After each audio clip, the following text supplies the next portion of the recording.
Recording studio Alauli. धम धम बाजै छै डीजे गे, नाचे के पड़तौ यहीं जगे, नाचे के पड़तौ यहीं जगे। धम धम बाजै छै डीजे गे, नाचे के पड़तौ यहीं जगे। सटा में घाटा नहीं लगतौ गे, चोली पे नंबर तोरा उड़तौ गे। तुते मार ले छौरी सबके मोतिया, एक सुन छौरिया, सुन छौरिया कनी बंगलिनिया।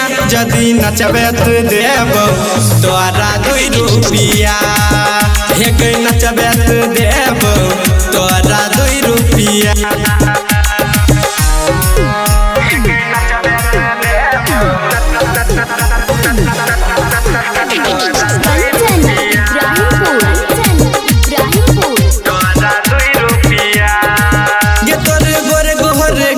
लागे छो बवाल सुने है गे गोरिया गे, छोरी नहीं सार मातू कमर के हिला उठाई के घंघरिया गे।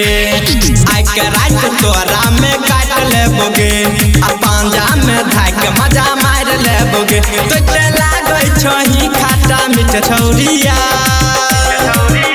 एक सुन छौरिया,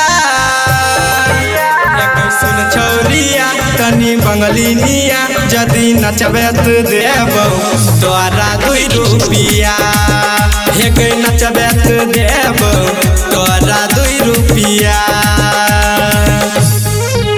एक नचबे तो देबो तोरा 2 रुपया,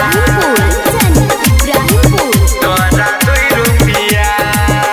तोरा काट लिया दाबे भेलौ सब फिदा, छौरा ये ठुनका गे, अपन जलवा देखा तू स्टेड के हिला लगा ऐसन ठुमका गे।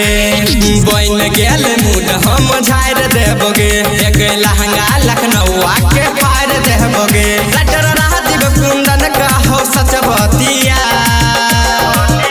एक सुन छौरिया, सुन छौरिया तनी बंगलिनिया। जदि नचबे तो देबो तोरा 2 रुपया, छौरी नचबे तो देबो तोरा 2 रुपया।